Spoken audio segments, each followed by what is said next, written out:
अब सनकादिक की बात सुनकर नारद जी कह रहे हैं, अहम तो पृथ्वीं यातो ज्ञात्वा सर्वोत्तमामिति पुष्करं च प्रयागं च काशीं गोदावरीं तथा। नारद जी कह रहे हैं, हे ऋषियों, मैं पृथ्वी लोक को सबसे उत्तम जानकर, उसमें भी भारतवर्ष को सबसे श्रेष्ठ मानकर वहां के तीर्थों में गया। पुष्कर, प्रयाग, काशी, गोदावरी, हरिद्वार, कुरुक्षेत्र, श्रीरंग, रामेश्वर आदि सभी तीर्थों में गया, किंतु मेरे मन को कहीं भी शांति नहीं मिली। कलयुग अधर्म रूपी मित्र के साथ सभी साधनों को बाधा पहुंचा रहा है। सब जगह कलयुग का प्रभाव ही प्रभाव है। सत्यम नास्ति तपः शौचम दयादानं न विद्यते उदरं भरिणो जीवा वराका कूटभाषिणा। न कहीं सत्य है, न तप है, न पवित्रता है, लोगों में दया भी नहीं दिख रही, दान की प्रवृत्ति भी धीरे धीरे नष्ट हो रही है। लोग बात बात पर झूठ बोलते हैं और कल्याण के जितने भी साधन हैं उन्हें लोग अपने पेट भरने के साधन बना लिए हैं। और तो और माता पिता भी अपने बच्चों को कल्याण करने का उपाय नहीं बता रहे हैं, वे भी उन्हें पेट भरने की विद्या सिखाते हैं। माता पिता बालकनी बुलावहीं उदर भरे सोर धर्म सिखावहीं। और कोई सीधा बोलता नहीं, सब कड़वी भाषा बोलते हैं। लोग बुद्धिहीन हो गए हैं, लोग भाग्यहीन हो गए हैं, इसीलिए उपद्रव करते हैं। संसार की ये सब दुर्दशा देखते हुए मेरा मन बहुत अधिक खिन्न हो गया। संतों के यहाँ जाकर देखा तो वहाँ भी मन को शांति नहीं मिली, और गृहस्थियों में देखा तो वहाँ भी बड़ी विचित्र स्थिति है। तरुणी प्रभुता गे श्याल को बुद्धिदायिका कन्या विक्रयणो लोभात् दंपतीनां च कल्पनम्। जो घर की बहुएं हैं, जिनका पति कमाता है, घर में उसी की चलती है, माँ बाप से कोई सलाह नहीं ली जाती। यदि कोई सलाह लेनी होती है तो ससुराल वालों से ली जाती है। घर में कोई प्रोग्राम होता है तो सारे साहब सलाह देने आएंगे। हमारे ब्रज की एक कहावत है, दीवार बिगाड़े आरो और घर बिगाड़े सारो। एक महात्मा कहते थे कि ये महाभारत का युद्ध कौरवों और पांडवों के बीच हुआ। एक तरफ तो हो गए धृतराष्ट्र के साले शकुनी और दूसरी ओर हो गए अर्जुन के साले हमारे स्वयं ठाकुर जी श्री कृष्ण जी। और लोगों का इतना लोभ बढ़ गया है कि आजकल विवाह में विवाह नहीं करते हैं, सौदा करते हैं। लोग कन्याओं तक को बेच देते हैं और आपस में पति पत्नी में कलह मची हुई है। नारद जी कह रहे हैं कि संसार की दुर्दशा को देखते हुए मैंने सोचा कि संसार को छोड़ो, चलो चलते हैं श्रीधाम वृंदावन की ओर। वहां कहीं कथा चल रही होगी तो कथा सुनेंगे तो मन को शांति मिलेगी। और मैं श्रीधाम वृंदावन गया और वहां भी एक आश्चर्य देखा। तत्राश्चर्यं मया दृष्ट श्रूयतां तन्मुनीश्वरा एका तु तरुणी तत्र निषण्णा खिन्न मानसा। वृंदावन जाके मैंने एक आश्चर्य देखा कि एक तरुणी स्त्री खिन्न मता होकर बैठी है। उसके सामने दो वृद्ध अचेत अवस्था में पड़े हुए हैं। कुछ स्त्रियां उनकी सेवा में लगी हुई हैं और वो स्त्री चारों ओर देख रही है। तो मैं कौतुकवश थोड़ा उनके पास गया और जब देखा कि भी वहां भी रोना धोना चल रहा है, यहाँ भी संसार की घटना घट रही है, तब मैं वहां से चलने लग गया। उस स्त्री ने मुझे आवाज दी, भो भो साधो क्षणं तिष्ठ मच्चिन्तामपि नाशया दर्शनं तव लोकस्य सर्वथा गहनं परम। उस देवी ने कहा, साधु एक क्षण के लिए रुकिए और मेरी चिंता का विनाश करके जाइए, क्योंकि संतों का दर्शन ही पापों का नाश करने वाला है। तब नारद जी उस देवी से पूछे, कासी तुम का विमोचेमा नार्या का पद्मलोचना वद देवी सविस्तारं स्वस्य दुःखस्य कारणम। नारद जी ने कहा, देवी आप कौन हैं? ये दोनों वृद्ध कौन हैं? और ये कमल के समान नेत्रों वाली स्त्रियां कौन हैं? आप अपने दुख का कारण विस्तार पूर्वक बताइए।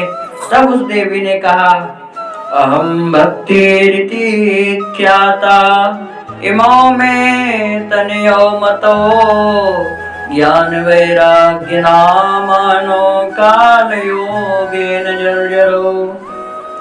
उस देवी ने कहा, मेरा नाम भक्ति है।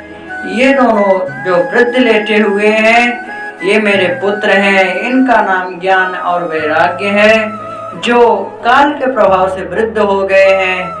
और ये जो स्त्रियां इनकी सेवा कर रही हैं, यह गंगा यमुना आदि नदियां हैं, जो मेरी सेवा के लिए आई हैं, किंतु इनके द्वारा सेवित होने के बाद भी मेरा दुख दूर नहीं हो रहा।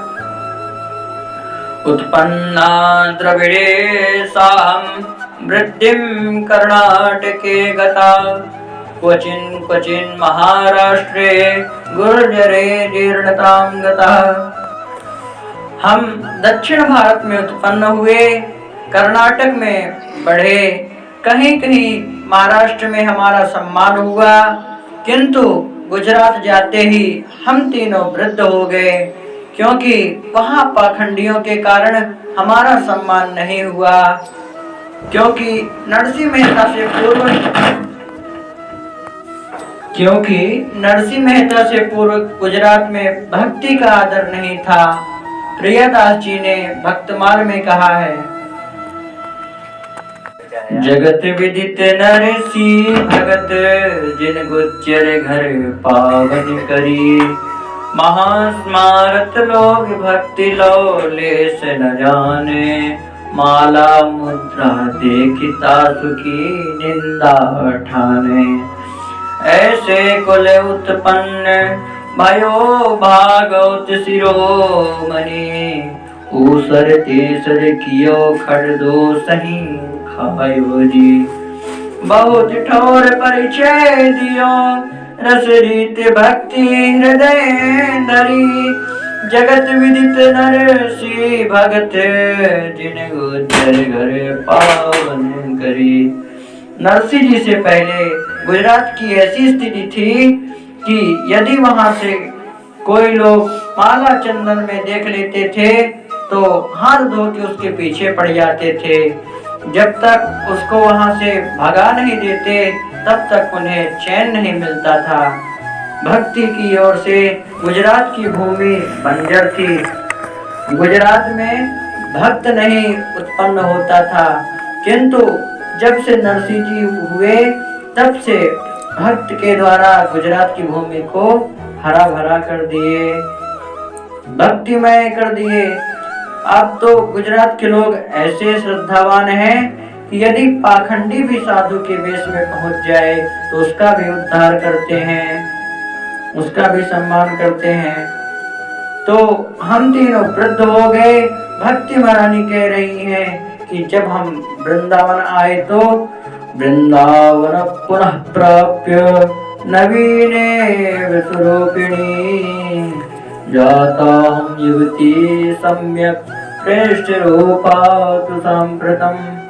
वृंदावन में आकर मैं तो तरुणी हो गई, किंतु मेरे पुत्र ज्ञान वैराग्य वृद्ध ही रहे, क्योंकि इनका यहाँ आदर नहीं हुआ। अब नारद जी आप ही तनिक विचार कीजिए कि माता लगे 16 साल की और बेटे लगे 90 साल के, ये क्या शोभा देता है? ये तो उचित है कि माँ वृद्ध और बेटे जवान हों। इसलिए नारद जी मैंने तो विचार किया है, इदं स्थानम परित्यज्य विदेशं गम्यते मया, मैं वृंदावन छोड़कर कहीं अन्यत्र चली जाऊंगी। तब नारद जी विचार किए, जब वृंदावन में भक्ति महारानी ही नहीं रहेंगी तो फिर वृंदावन की महिमा ही क्या रहेगी। मान लीजिए बिहारी जी, राधा वल्लभ जी, यमुना जी वृंदावन में दर्शन स्थल ना हो तो लोग क्या क्यों आएंगे? भक्ति से ही वृंदावन की महिमा है। तब नारद जी भक्ति महारानी को समझाए, देवी देखिए, ज्ञान के द्वारा मैंने आपके दुख का कारण जान लिया है। आप भगवान के चरणों का ध्यान कीजिए, भगवान आपके दुख को दूर करेंगे। देखो देवी, ये दारुण कलयुग है, इसमें योग तपस्या सदाचार आदि लुप्त हो जाता है, लोग दुष्ट हो जाते हैं, जो संत होते हैं वो दुखी हो जाते हैं और जो दुष्ट होते हैं वो प्रसन्न हो जाते हैं। ऐसी परिस्थिति में भी जो अपने धैर्य को ना छोड़े, वास्तव में वही पंडित है। किंतु देवी धन्य है श्री धाम वृंदावन, वृंदावनस्य संयोगात् पुनस्त्वं तरुणी नवा, धन्यं वृंदावनं तेन भक्तिर्यस्यति यत्र च। देवी धन्य है श्री धाम वृंदावन, जिसके संयोग में आते ही आप तरुणी होकर नृत्य करने लग जाती हैं। तो बोलिए वृंदावन में हरिलाल की जय, जय जय श्री राधे श्याम। अब जब नारद जी महाराज कलयुग के दोषों के विषय में बताए तथा तब कलयुग के दोषों को सुनकर भक्ति महारानी कह रही हैं कि नारद जी, जब कलयुग में इतने ही दोष थे तो फिर परीक्षित जी महाराज ने कलयुग को उसी समय क्यों नहीं मार दिया, क्यों उसे छोड़ दिए? न रहता बांस न बजती बांसुरी। तब नारद जी बोले, देवी परीक्षित जी महाराज ने कलयुग में एक विशेष गुण देखा और उस गुण को देखकर कलयुग को छोड़ दिया। यत् फलं नास्ति तपसा न योगेन समाधिना, तत्फलं लभते सम्यक् लोके सवकीर्तनात्। जो फल सतयुग त्रेता द्वापर में तपस्या योग समाधि के द्वारा भी प्राप्त नहीं होता था, वह फल कलयुग में सहज ही भगवान नाम संकीर्तन से प्राप्त हो जाता है। कलयुग केवल हरि गुण गाहा, कावत नर पावहि भव ठाहा। कलयुग में मात्र हरि गुण गाकर ही जीव भव सागर से पार हो जाता है। इस विशेष गुण को देखकर ही परीक्षित जी ने महाराज कलयुग को छोड़ दिया, और ये तो युग का धर्म ही है। अयम तो युग धर्मो ही वर्तते कस्य दूषणम। इसलिए भगवान भी इनके अधर्म को चुपचाप देख रहे हैं, किंतु जो भगवान का आश्रय लेते हैं उन्हें कलयुग परेशान नहीं करता। जब भक्ति महारानी कह रही हैं कि नारद जी आप धन्य हैं और आप मेरे भाग्य में ही आए हैं, क्योंकि संतों का दर्शन सभी कार्यों को सिद्ध करने वाला होता है। जयति जगति मायां यस्य कायादवस्ते, वचन रचन मेकं केवलं चाकलय्य। ध्रुव पदमपि यातो यत्कृपातो ध्रुवोऽयं, सकल कुशल पात्रं ब्रह्मपुत्रं नतास्मि। नारद आपकी जय हो, जय हो, जय हो। आपके ही वचन सुनकर कयाधु नंदन प्रहलाद जी ने जगत की माया के ऊपर विजय प्राप्त कर ली। आपकी ही कृपा से ध्रुव जी ने ध्रुव पद को प्राप्त कर लिया। ऐसे सकल कुशल पात्र ब्रह्मा जी के पुत्र नारद जी को हम सब प्रणाम करते हैं। यहीं पर महात्म्य के प्रथम अध्याय का विराम होता है। आइए हम आप सभी लोग द्वितीय अध्याय में प्रवेश करते हैं। वृथा खेदयसे बाले अहो चिन्तातुरा गतम् श्रीकृष्ण चरणाम्बोजं स्मर दुःखं गमिष्यति। नारद जी बोले, हे देवी, आप व्यर्थ में खेद मत कीजिए, आप चिंतातुर मत होइए, आप श्री कृष्ण के चरणों का ध्यान कीजिए, प्रभु आपके सब दुखों को दूर करेंगे। देखो देवी, जिन भगवान ने कौरवों के अत्याचार से द्रौपदी की रक्षा की, जिन भगवान ने गोप सुंदरियों का पालन किया, वो भगवान कहीं चले थोड़ी गए हैं। वो प्रभु आज भी यहीं विराजमान हैं। और फिर आप तो उनकी प्रियतमा है। यदि आप नीच के घर भी निवास करती हैं तो भगवान आपके प्रेम में बनकर उसके यहाँ पहुँच जाते हैं। और देखो देवी, यथार्थ बात तो यह है, कलिना सदृशः कोऽपि युगो नास्ति वरानने तस्मिस्त्वां स्थापयिष्यामि गेहे गेहे जने जने। देवी, कलयुग के समान कोई दूसरा युग नहीं है। कलयुग समयुग आन नहीं, जो नर कर विश्वास, गाई राम गुण गण विमल भावतर विनय प्रयास। चौह जुग चौसुकी नाम प्रभाव, कलि विशेष नहीं आनो बाओ। कलयुग के समान दूसरा कोई युग नहीं है। इस युग में आपको घर घर जन जन में स्थापित कर दूंगा। और यदि ऐसा मैं नहीं कर सका तो मैं हरि का दास नहीं। नारद जी की बात सुनकर भक्ति महारानी प्रसन्न हो गई और भक्ति महारानी बोली, नारद जी, जब आपका मेरे प्रति इतना प्रेम है तो मैं भी आपको वचन देती हूँ कि मैं आपका हृदय छोड़कर कभी नहीं जाऊंगी। किंतु इस समय मेरे पुत्रों में चेतना नहीं है, इसलिए आप इनमें चेतना लाने का प्रयत्न कीजिए। तब नारद जी ज्ञान वैराग्य को जगाने लग गए। ज्ञान उठो वैराग्य उठो, ज्ञान उठो वैराग्य उठो। जब उनमें चेतना नहीं आई उसके बाद वेद वेदांत घोषैश्च गीता पाठैर् मुहुर्मुहुर् बोध्यमानो तदा तेन कथं चिच्चोतितो बलात्।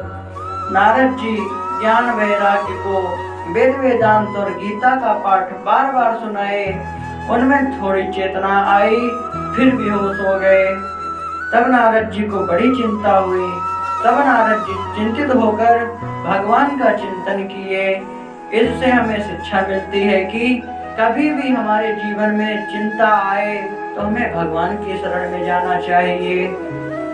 अब जब नारद जी भगवान का चिंतन किए तब आकाशवाणी हुई, व्योमवाणी तदैवाभून् मारिषे कीर्तितामिति उद्यमः सफलस्तेयं भविष्यति न संशयः। आकाशवाणी ने कहा, नारद जी, आप उदास मत होइए, आपका उद्यम सफल होगा। आप सत्कर्म कीजिए और सत्कर्म के बारे में महात्मा बताएंगे। तब नारद जी सोचे, लो आकाशवाणी ने भी गोलमाल कर दिया। अरे, यही बात बता देती कि सत्कर्म क्या है, अथवा कह देती कि कौन से संत बताएंगे, तो फिर मैं जाकर उन्हीं से पूछ लेता। अब चलो संतों से ही पूछते हैं, पूछना तो है ही। अब भगवान भी मेरा सब कार्य सिद्ध करेंगे। मोहि सुधारहि सो सब भांति, जासु कृपा नहीं कृपा अघाती। अब नारद जी संतों से पूछने के लिए चल दिए। तो कुछ नारद जी का नाम सुनते ही खिसक लेते थे। कोई अपने चेलों से कहला देते कि नारद जी कह देना कि गुरु जी को मौन चल रहा है। कुछ कह देते नारद जी, जब आपको ही पता नहीं तो आपको क्या पता, हमको क्या पता होगा। नारद जी कह रहे हैं, ऋषियों, इस प्रकार सब पूछते हुए यहाँ बद्रिकाश्रम आया और मुझे आप जैसे संतों का दर्शन प्राप्त हुआ। इदानी भूरि भाग्येन भवद्भिः संगमो भव कुमारो ब्रूतां शीघ्रं कृपां कृत्वा ममोपरि। नारद जी कह रहे हैं, ऋषियों, इस समय मेरा बहुत बड़ा सौभाग्य उदय हुआ जो मुझे आप जैसे संतों का दर्शन हुआ। आप निरंतर हरि सर्वम भगवान के नाम का आश्रय लिए रहते हैं, इसलिए आपको कभी बुढ़ापा नहीं आता। आप सदा 5 वर्ष के रहते हैं, यद्यपि आप पूर्वजों के भी पूर्वज हैं। अब आप मेरे ऊपर कृपा करके बताइए कि जो आकाशवाणी ने सत्कर्म बताया है वो सत्कर्म क्या है और भक्ति ज्ञान वैराग्य का दुख कैसे दूर होगा। तब सनकादिक हंसते हुए बोले, मां चिंतां कुरु देवर्षे हर्षं चित्ते समावह उपायः सुखसाध्योऽत्र वर्तते पूर्व एव हि। सनकादिक कह रहे हैं, नारद जी बस इतनी सी बात, पहले नारद जी आप चिंता छोड़ दीजिए और प्रसन्न हो जाइए। अरे जिस उपाय को आप खोज रहे हैं उसे खोजने के लिए आवश्यकता नहीं है, वो तो पहले से ही विद्यमान है। नारद जी आप तो धन्य हैं और आप तो विरक्तों के शिरोमणि हैं और भगवान के अग्रणी भक्त हैं। आपको चिंता नहीं करनी चाहिए और जो सत्कर्म आप खोज रहे हैं वो और कोई नहीं, सत्कर्म सोच को नूनम ज्ञान यज्ञ स्मृतो बुधै श्रीमद्भागवतालापा सतु गीता सुखादिभिः। सनकादिक कह रहे हैं कि वह सत्कर्म और कोई नहीं, श्रीमद् भागवत सप्ताह ज्ञान यज्ञ ही है, जिसे सुखदेव जी महाराज ने परीक्षित को माध्यम बना करके हम सबको प्रदान की है। तब नारद जी बोले, भागवत जी की कथा, भागवत जी तो मैंने अपने पिता ब्रह्मा जी से विधिवत अध्ययन किया है। भागवत जी के श्लोक श्लोक में पद पद में वेदार्थ ही तो है, तो मूल वेद हुए। तो जब मैं मूल वेद का श्रवण कराने से उनकी मूर्छा दूर नहीं कर पाया तो फिर भागवत जी के श्रवण से कैसे उनका कष्ट दूर होगा। तब सनकादिक कह रहे हैं, नारद जी आप ऐसे समझ लीजिए, अमूलाग्रम रसिष्ठान्ना नास्ते नख स्वाद्यते यथा सबूयः संपृथक्भूते फले विश्व मनोहरः। सनकादिक कह रहे हैं, नारद जी ऐसे समझ लीजिए जैसे कोई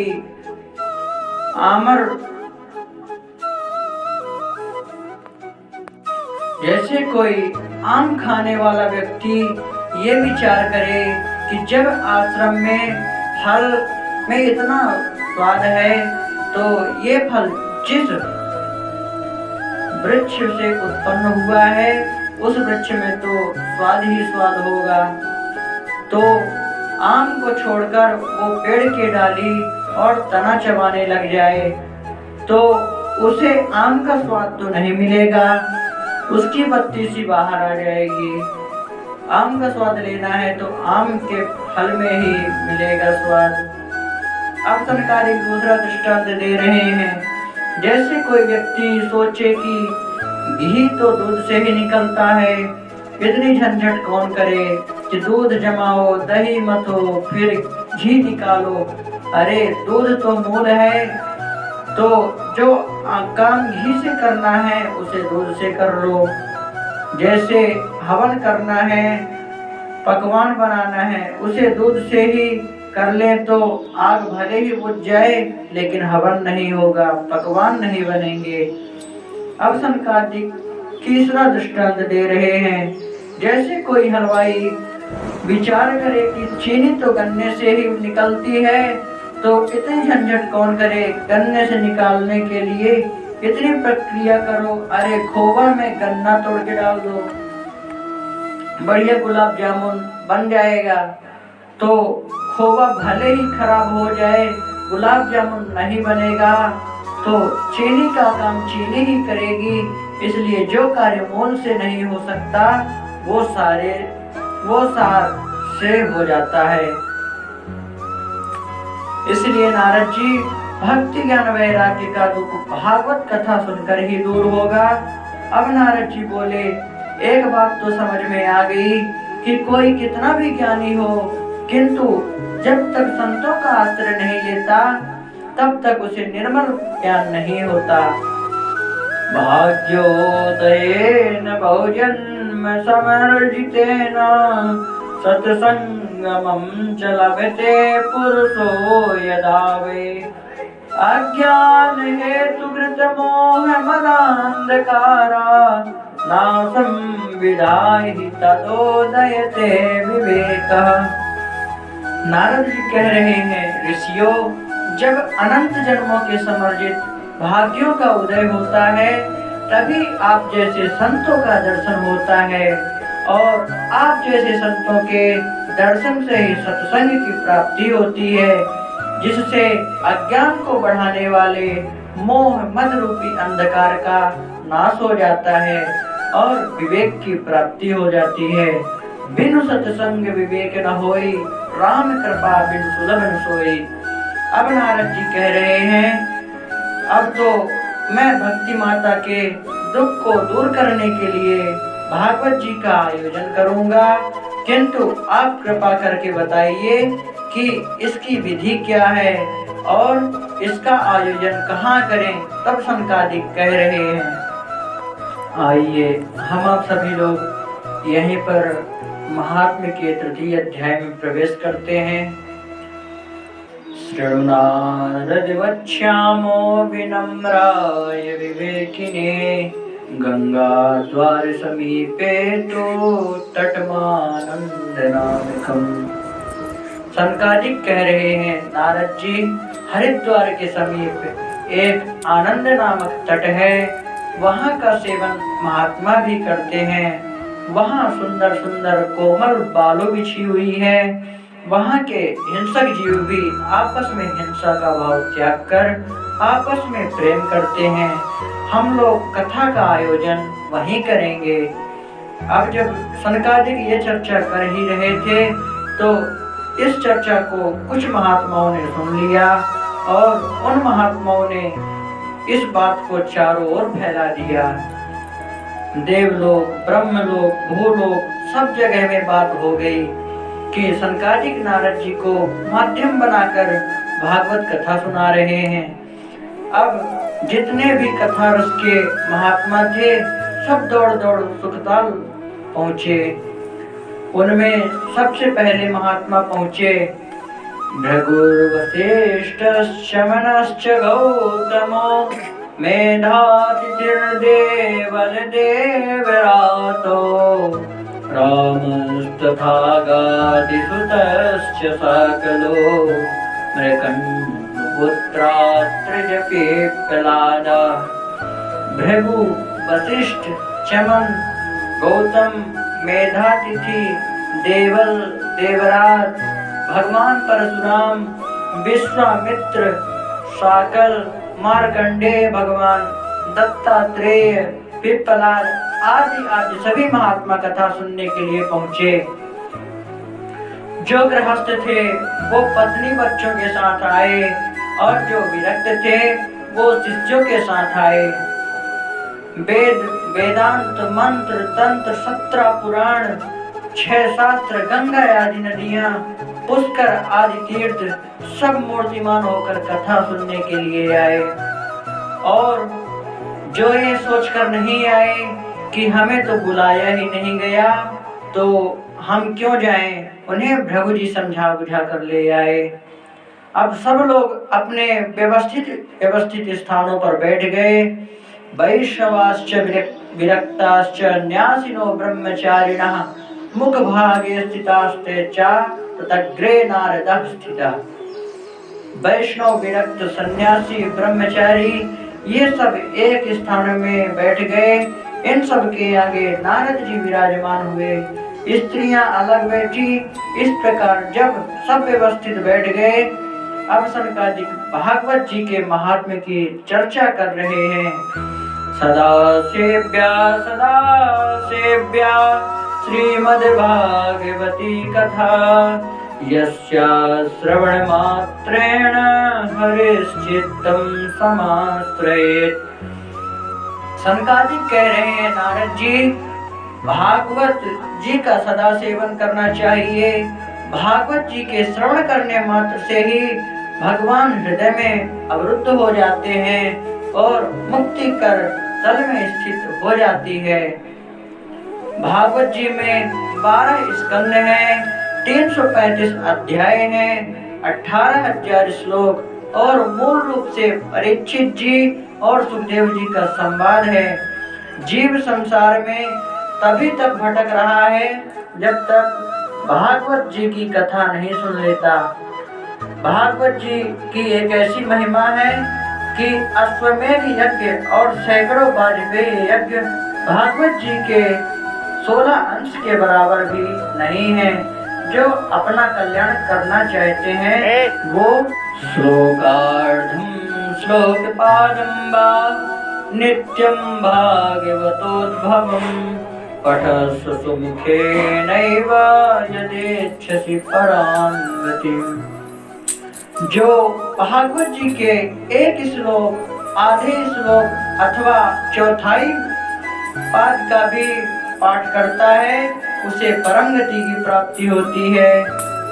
आजन्म मात्रमपि येन शठेन किंचित् चित्तं विधाय सुख शास्त्र कथा न पीता चांडाल वच्च करवत तेन नीतम मिथ्या स्वजन्म जननी जनि दुख भाजा। सनकादिक कह रहे हैं, नारद जी, जो भागवत जी की कथा को नहीं सुनता है वो सठ है, चांडाल है, गधे के समान है, जीते हुए मुर्दा है, पृथ्वी का बोझ है, पशु के समान है और उसका जन्म केवल अपनी माँ को प्रसव पीड़ा देने के लिए हुआ है और उसके जीवन का कोई अर्थ नहीं है। इसलिए कहते हैं, जननी जने तो भक्त जने कह दाता के सूर, नहीं तो जननी बाझ मरे कहे गवाए नूर। यदि माँ अपने पुत्र को जन्म दे तो वो पुत्र या तो दानी हो या सुखवीर हो, तो भगवान का भक्त हो। यदि पुत्र किसी काम का नहीं है तो ऐसे पुत्र से माँ बांझ ही रहे तो ज्यादा अच्छा है। अपनी सुंदरता क्यों नष्ट करे। पुत्रवती युवती जग जोई, रघुपति भगत जास सुत होई। पुत्रवती वही माँ कहलाने के योग्य है जिसका पुत्र भगवान का भक्त हो। अब सूत जी कह रहे हैं कि सौनक जी जिस समय भगवान धराधाम को छोड़कर जा रहे थे उस समय भगवान के पास उद्धव जी भी विराजमान थे। तब उद्धव जी भगवान से निवेदन किए, त्वं तु यास्यसि गोविंद भक्ति कार्यं विधाय च मच्चित्ते महती चिंता तां श्रुत्वा सुखमावह। उद्धव जी बोले, प्रभु आप तो भक्तों का कार्य करके पृथ्वी का भार उतारकर अपने धाम को जा रहे हैं, किंतु मेरे मन में बड़ी चिंता है कि अभी पुनः कलयुग आ जाएगा, लोग दुष्ट हो जाएंगे, उनके संग में संतों का भी स्वभाव बिगड़ जाएगा जो तो आप संतों के पास भी सत्संग की प्राप्ति नहीं होगी, तो फिर ये पृथ्वी गाय का रूप धारण करके किसकी शरण में जाएगी। तब उद्धव जी की बात सुनकर भगवान विचार किए और भक्तों के अवलंब के लिए स्वकीयं यद् भवेत् तेजस् तच्च भागवते दधात् तिरोधाय प्रविष्टोऽयं श्रीमद्भागवतार्णवम्। भगवान ज्योति स्वरूप होकर के भागवत जी में विराजमान हो गए, इसलिए भागवत जी को कहते हैं तेनेयं वाङ्मयी मूर्ति प्रत्यक्षा वर्तते हरे सेवनात् श्रवणात् पठात् दर्शनात् पापनाशिनी। भागवत जी भगवान का सत्यमय विग्रह है। भागवत जी का सेवन करने से, श्रवण करने से, पाठ करने से, दर्शन करने से सभी पाप नष्ट हो जाते हैं। अभी सनकादिक महात्म्य की चर्चा कर ही रहे थे, उसी समय भक्ति सुतौ तौ तरुणो गृहीत्वा प्रेमैक रूपा सहसा विरासीत् श्री कृष्ण गोविंदे हरे मुरारे नाथेति नामानि मुहुर्वदन्ति। उसी समय भक्ति महारानी अपने ज्ञान, अपने पुत्र ज्ञान और वैराग्य नामक पुत्रों के साथ तरुण होकर भगवान के श्री कृष्ण गोविंद हरे मुरारे आदि नाम संकीर्तन करते हुए सहसा कथा में पधारी। बोलिए भक्ति महारानी की जय। अब जब भक्ति महारानी नाम संकीर्तन में डूबी हैं, तो आइए हम लोग भी भक्ति महारानी के साथ नृत्य करते हुए नाम संकीर्तन का आनंद लेते हैं। श्री कृष्ण गोविंद हरे मुरारी हे नाथ नारायण वासुदेव। श्री कृष्ण गोविंद हरे मुरारी हे नाथ नारायण वासुदेव। बोलिए कृष्ण कन्हैया लाल की जय। अब जब सब महात्माओं ने भक्ति महारानी को देखा तो सब आपस में तर्क वितर्क करने लग गए कि यहाँ तो निकलने के लिए कोई मार्ग ही नहीं छोड़ा गया, फिर ये स्त्री कहाँ से आ गई।